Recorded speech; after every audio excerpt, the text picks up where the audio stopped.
జై శ్రీరామ్. నమస్కారం అండి. 2025వ సంవత్సరంలో శని గ్రహ మార్పు అనేది జరుగుతున్నది. 2025 మార్చ్ 29వ తేదీ నుంచి శని కుంభరాశి నుంచి మీనరాశికి వెళ్ళి సంచారాన్ని ప్రారంభం చేస్తున్నారు.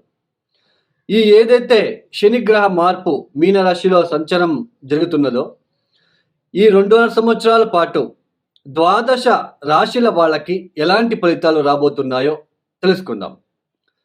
ముఖ్యంగా దానికన్నా ముందు శని గ్రహం గురించి కొన్ని విషయాలు మీకు చెప్తాను. ఎందుకంటే మీరు అర్థం చేసుకోవాలి అనే ఉద్దేశంతో దీన్ని ఎవరు కూడా సోది అని అనుకోవద్దు. ఇక్కడ ముఖ్యంగా మన జన్మ జాతకంలో శని ఏ స్థానాల్లో ఉన్నాడు, ఎలాంటి సిచ్యుయేషన్లో ఉన్నాడో తెలుసుకోవాలి. శని బలిష్టంగా ఉన్నప్పుడు ఎలాంటి ఫలితాలు వస్తాయి ఆ ఒక వ్యక్తికి, శని బలహీనంగా ఉన్నప్పుడు ఎలాంటి ఫలితాలు వస్తాయో మనం ముందుగా తెలుసుకుందాం. శని ఒక వ్యక్తి జాతకంలో బలిష్టంగా ఉన్నప్పుడు, శని అంటే ఏంటి, శని గ్రహం అంటే ఏంటి, సమాజంలో ఉన్న ఒక మనకంటూ సమాజంలో ఒక గుర్తింపు ఉంది, సమాజంలో మంచి స్టేటస్లో ఉంటున్నాము, మంచి జాబు, అటు రాజకీయంలో కావచ్చు, అటు ఏదైనా బిజినెస్ వైజ్ కావచ్చు, మనం మంచి పొజిషన్లో ఉన్నామో అంటే దానికి కారణం శని గ్రహం. పెద్ద పెద్ద మేనేజర్లు, పెద్ద పెద్ద పొలిటీషియన్స్కి అందరికీ కూడా శని గ్రహ ప్రముఖమైన పాత్ర అనేది వస్తుంది. ఇక్కడ ఎందుకు అంటే మన కింద ఉన్న వాళ్ళందరూ మన మాట వినాలి అంటే అది అక్కడ శని గ్రహం చాలా బలిష్టంగా ఉండాలి. శని ఎవరి జాతకంలో బలిష్టంగా ఉంటాడో అలాంటి వ్యక్తికి ఆత్మవిశ్వాసం ఎక్కువగా ఉంటుంది. తర్వాత భయం అనేది ఉండదు. సమాజంలో మంచి గుర్తింపు, పేరు ప్రఖ్యాతులు అనేది వస్తూ ఉంటాయి. తర్వాత ముఖ్యంగా ఈ ఒక జాబ్లో మెయిన్ కర్మకారకుడు, వృత్తికారకుడు శని బలిష్టంగా ఉన్న వ్యక్తి జాతకులకి ఉద్యోగం విషయంలో ఎటువంటి ఇబ్బందులు ఉండవు. తర్వాత సమాజంలో కీర్తి ప్రతిష్టలు ఎక్కువ అవుతూ ఉంటాయి రోజు రోజుకి కూడా. శని బలిష్టంగా ఉన్నప్పుడు ఇలాంటి మెయిన్ ఆత్మవిశ్వాసం, కాన్ఫిడెన్స్ అని అంటాం. దానికి రీజన్ ఎవరు అంటే శని గ్రహం. అదే శని బలహీనంగా ఉన్న జాతకులు, శని బలహీనంగా ఉన్నప్పుడు ఆ వ్యక్తి ఎలాంటి సిచ్యుయేషన్ ఫేస్ చేస్తాడు, ఆత్మవిశ్వాసం ఉండదు, చుట్టూ భయం అనేది ఉంటుంది, సంఘంలో గౌరవ మర్యాదలకి హాని కలుగుతూ ఉంటుంది.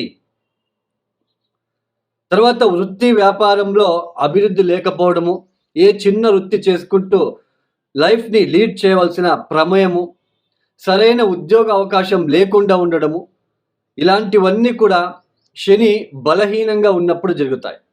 ఆ వ్యక్తి అంటే ఆ దశ వచ్చినప్పుడు, లేదా శని ఏ స్థానంలో ఉన్నాడు మీరు ఒకసారి చూడండి. ఇప్పుడు మీనరాశికి వెళ్ళి సంచారాన్ని ప్రారంభం చేస్తున్నారు శని గ్రహం.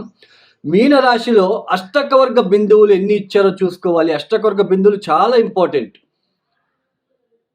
ఇప్పుడు కొంతమంది చెప్తూ ఉంటారు, ఇప్పుడు మీరు కామెంట్స్ కూడా చేస్తూ ఉంటారు, ఇప్పుడు ఈ రాశికి లాభశని, లాభగురు, అద్భుతంగా ఫలితాలు వస్తాయి, కోట్లు సంపాదిస్తారని తమ్నెల్ చూసి మీరు వెళ్ళి చూస్తూ ఉంటారు.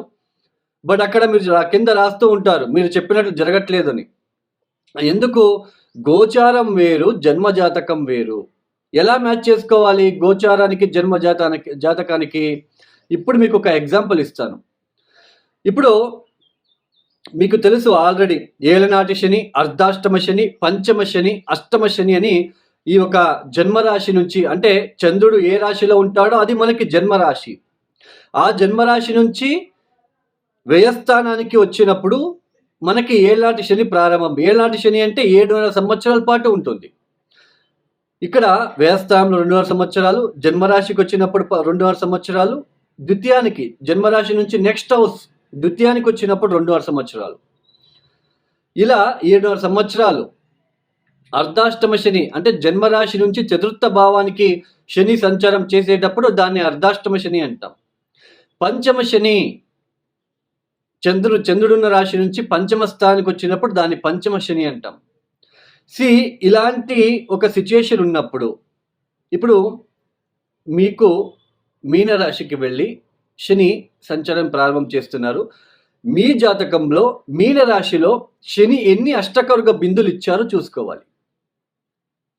ఏ 0, 1, 2, 3 ఇచ్చి ఉంటే ఆ ఒక ప్లేస్‌లో శనికి అక్కడ బలహీన పడ్డాడు అని అర్థం. బలహీన పడినప్పుడు ఆయన ఇబ్బందులు పెడుతూనే ఉంటాడు. ఈవెన్ ఏళ్నాటి శని, అర్ధాష్టమ శని కూడా. ఈవెన్ లాభస్థానానికి వచ్చినప్పుడు కూడా అష్టకవర్గ బిందువులు చాలా ఇంపార్టెంట్. ఇప్పుడు మీనరాశిలో పుట్టిన ఒక వ్యక్తి ఉన్నాడు. ఇప్పుడు మీనరాశికి ఏళ్నాటి శని ప్రారంభమైంది. ఇప్పుడు జన్మరాశికి శని వస్తున్నాడు. ఇప్పుడు గనక మీనరాశిలో పుట్టిన ఏదైనా జాతకులకి శని మహాదశనే జరుగుతూ ఉంటే ఒకవేళ చంద్ర మహాదశ జరుగుతూ ఉంటే వాళ్ళకి ఇది తీవ్రమైన కష్టాలకి గురి తెస్తుంది. అంటే తీవ్రమైన కష్టాలు, బాధ ఎక్కువ అవుతూ ఉంటాయి. అర్థమైంది కదా? గోచారము మనకి జన్మజాతకం ఎలా మ్యాచ్ చేసుకోవాలో, ఒక స్థానం నుంచి ఒక స్థానానికి ఒక ప్లానెట్ వెళ్తున్నప్పుడు ఆ స్థానం ఎన్నో రాశి అవుతుంది, ఎన్నో లగ్నం నుంచి ఎన్నో రాశి అవుతుంది, ఆ స్థానానికి అష్టకవర్గ బిందులు ఎన్ని ఇచ్చారో చూసుకోవాలి. అష్టకవర్గ బిందులు చాలా ఇంపార్టెంట్. తర్వాత ఇప్పుడు శని మీనరాశికి వెళ్తున్నాడు, సంచారాన్ని ప్రారంభం చేస్తున్నారు. అక్కడ శనికి శత్రుగ్రహాలు ఏమైనా ఉన్నారా చూసుకోవాలి. శనికి శత్రుగ్రహాలు ఎవరెవరు? సూర్య, కుజ, కేతు అక్కడ ఏమైనా ఉన్నారా చూసుకోవాలి.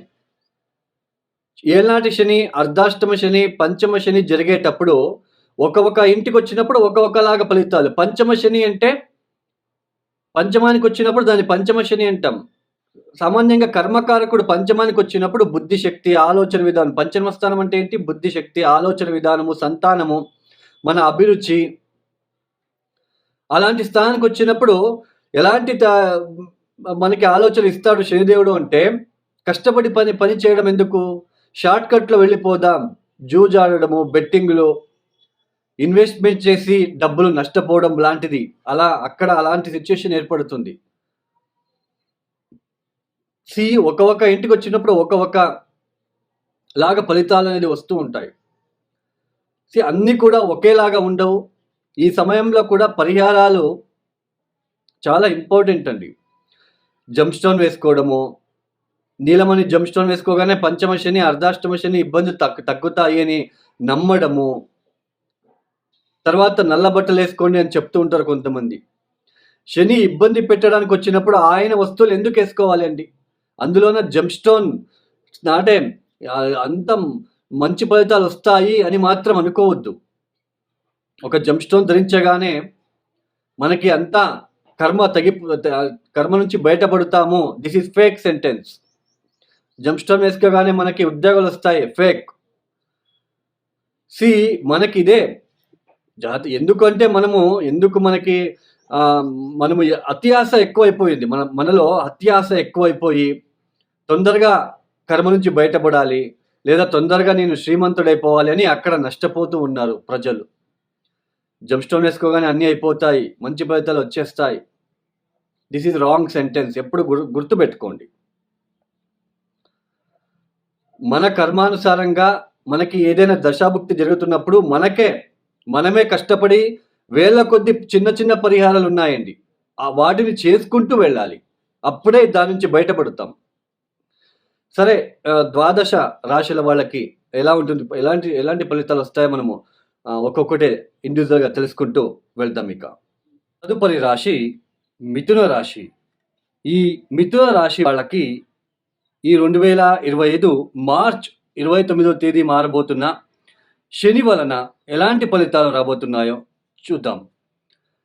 ఈ మిథున రాశి వాళ్ళకి ఈ శనిగ్రహ మార్పు అనేది దశమ స్థానంలో జరుగుతున్నది. అంటే దశమ స్థానంలో ఇకపైన ఆయన సంచారాన్ని ప్రారంభం చేయబోతున్నారు. సామాన్యంగా దశమస్థ శని అంటే ఈ ఒక ఉద్యోగంలో కొంచెం ఒత్తిడి ఏర్పడడానికి అవకాశాలు ఉంటాయి. చాలా కష్టపడి పనిచేయవలసిన ఒక ప్రమేయం ఉంటుంది. ఈ ఒక దశమ స్థానంలో ఆయన శని వెళ్ళి కూర్చొని నేరుగా చతుర్థ స్థానాన్ని చూస్తాడు. అంటే ఒక పక్క డొమెస్టిక్ లైఫ్ అంటే పర్సనల్ మళ్ళీ ఫ్యామిలీ లైఫ్‌ని కూడా చూసుకుంటూ, ఇంటికి సంబంధించిన విషయాల్ని కూడా చూసుకుంటూ, జాబ్ కూడా చూసుకోవాలి. అంటే 2 కూడా మేనేజ్ చేసుకొని వెళ్ళవలసిన ఒక ప్రమేయం ఏర్పడుతుంది ఈ ఒక మిథున రాశి వాళ్ళకి. అయితే ఇక్కడ ఒక చిన్న లాజిక్ అండి. ఇప్పుడు మీ జాతకం ఒకసారి చెక్ చేసుకోండి. మీన రాశిలో ఏదైనా గ్రహం ఉందా? శని గ్రహానికి శత్రు గ్రహాలు. సూర్య, కుజ, కేతు ఈ 3 గ్రహాలు శని గ్రహానికి శత్రు గ్రహాలు అవుతారు. మీ జన్మ జాతకంలో మీన రాశిలో ఏదైనా ఈ 3 గ్రహాల్లో ఒకటి ఉన్నా కూడా ఈ శని ఇప్పుడు అక్కడ వెళ్లి సంచారాన్ని చేస్తున్నారు కదా! అక్కడ తనకి నచ్చని ఒక గ్రహం ఉన్నప్పుడు ఎలాంటి సిట్యుయేషన్ ఏర్పడుతుంది మనకి? అది దశమ స్థానంలో. ముందే శని కర్మకారకుడు. శనికి శత్రుగ్రహం అక్కడున్నారు. ఉద్యోగ వ్యాపారాల్లో మీరు చేసే ఏదైనా కావచ్చు, వృత్తి విషయంలో మీకు ఒక ఫేమ్ తగ్గడానికి ఛాన్సెస్ ఉంటుంది. నేమ్ అండ్ ఫేమ్ తగ్గిపోవడానికి, మీ పైన ఏదైనా అపవాదాలు లాంటివి రావడానికి, ఉద్యోగం పోగొట్టుకునేలా చేయడానికి ఇక్కడ అవకాశాలుంటాయి. అది మీ జన్మజాతకంలో మీనరాశిలో గనక శనికి శత్రుగ్రహాలు ఏమైనా ఉన్నాయా? ఉంటే గనక ఇలాంటి సిట్యుయేషన్. మరి తర్వాత అష్టక బిందులు ఒకసారి చెక్ చేసుకోండి. చాలా ఇంపార్టెంట్. అష్టకర్గ బిందువులు మీనరాశికి ఎన్ని ఇచ్చారు శనిగ్రహం? 4, 5, 6, 7 ఇలా ఇచ్చి ఉంటే పెద్దగా డిస్టర్బెన్సెస్ రావదు. అక్కడ ఉద్యోగంలో పని భారం పెరుగుతుంది కానీ ఉద్యోగం వదిలి బయటకు వచ్చే పరిస్థితులు అయితే కనిపించవు అక్కడ. ఎందుకంటే అష్టకర్గ బిందులు ఎక్కువ ఇచ్చారు కాబట్టి. తర్వాత ఈ ఒక పొలిటికల్ లీడర్స్‌కి కొంచెం ప్రెషర్ ఎక్కువ అవడానికి కూడా ఛాన్సెస్ ఉంటుంది ఈ మిథున రాశి వాళ్ళకి. తర్వాత ఈ సినీ ఫీల్డ్‌లో ఉన్న వాళ్ళకి కూడా కొంచెం స్ట్రగల్‌లు, తర్వాత కొన్ని ఆటంకాలు ఎదురవ్వడానికి అవకాశాలుంటాయి.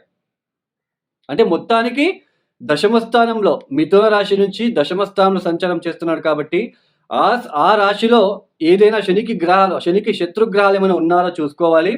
తర్వాత అష్టకర్గ బిందులు చూసుకోవాలి. అప్పుడే మనకి శని ఇచ్చే ఫలితాలు మనకి ఈజీగా తెలుస్తాయి అని అర్థం. ఈ సమయంలో గనక మీకు శని మహాదశ, చంద్ర మహాదశ గనక జరుగుతూ ఉంటే ఇంకా కొంచెం ఇబ్బందులు ఎక్కువగా ఉంటాయి అనేది మనం తెలుసుకోవాలి. మొత్తానికి ఉద్యోగ వ్యాపారాల్లో ఆటంకాలు ఎదురయ్యే సూచనలు ఉంటాయి.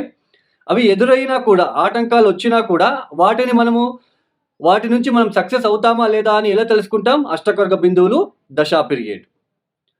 ఈ మిథున రాశి వాళ్ళు తప్పనిసరిగా ప్రతిరోజు కూడా కాలభైరవేశ్వర గాయత్రి మంత్రం చదువుకోండి. మీ కింద పనిచేసే వాళ్ళని అంటే మీ కింద పనిచేసే కార్మికులని వాళ్ళకి ఎటువంటి ఇబ్బంది కలగచేయకుండా వాళ్ళకి రెస్పెక్ట్ ఇచ్చుకుంటూ మీరు వెళ్తేనే బాగుంటుంది ఈ సమయంలో. శని అంటే కార్మికుడు కదా. తర్వాత ముఖ్యంగా ఈ ఒక ఉద్యోగం చేసే చోటు ఎవరి జోలికి వెళ్లకుండా, ఎవరి మీద మీకు అంటే మీ పని మీరు చేసుకుంటూ మీరు వెళ్ళే ప్రయత్నం ఈ సమయంలో మీరు చేసుకోవాలి. ఈ సమయంలో వృత్తి వ్యాపారం అంటే వృత్తి మారుదాం, ఏదైనా వేరే జాబ్ చేద్దాం, వేరే జాబ్ ట్రై చేద్దాం, ఉన్న జాబ్ వదిలేద్దాం, ఇవన్నీ మానుకొని ఉన్న జాబ్లోనే కొంచెం ఈ కాలభైరవ గాయత్రి మంత్రం చదువుకుంటూ మీ కింద పనిచేసే లేబర్స్కి రెస్పెక్ట్ ఇచ్చుకుంటూ మీరు ఇలా వెళుతూ ఉంటే మంచిది. తర్వాత శనివారం కూడా నల్ల నువ్వులో చేసిన తీపి పదార్థాన్ని రోడ్ సైడ్లో ఉన్న ఆవులకి తినిపించే ప్రయత్నాలు చేసుకోండి. తర్వాత నెలకి 2 సార్లు వచ్చే శని త్రయోదశి రోజు ఈశ్వరుడికి ప్రదోష కాలంలో నువ్వుల నూనెతో అభిషేకాలు చేయించుకోండి. ఈ ఒక వీడియో మీకు నచ్చితే లైక్ చేయండి, షేర్ చేయండి, సబ్స్క్రైబ్ చేసుకోండి. మరియు ఎవరికైనా పర్సనల్ ఆస్ట్రాలజీ కన్సల్టేషన్ కావాలంటే డిస్ప్లే అవుతున్న నెంబర్కి మీరు నేరుగా కాల్ చేయండి. స్వయంగా నేనే రిసీవ్ చేసి మాట్లాడతాను. చాలా సింపుల్గా ఉండే రెమెడీ కూడా అందుబాటులో ఉండేలా మీకు చెప్తాను. ప్రతి ఒక్కటి కూడా క్లారిటీ ఇచ్చి ఎక్స్ప్లెనేషన్ చేస్తాను. ఎవరికైనా ఆస్ట్రాలజీ కన్సల్టేషన్ కావాలంటే ఈ ఒక కింద నెంబర్కి కాల్ చేయండి.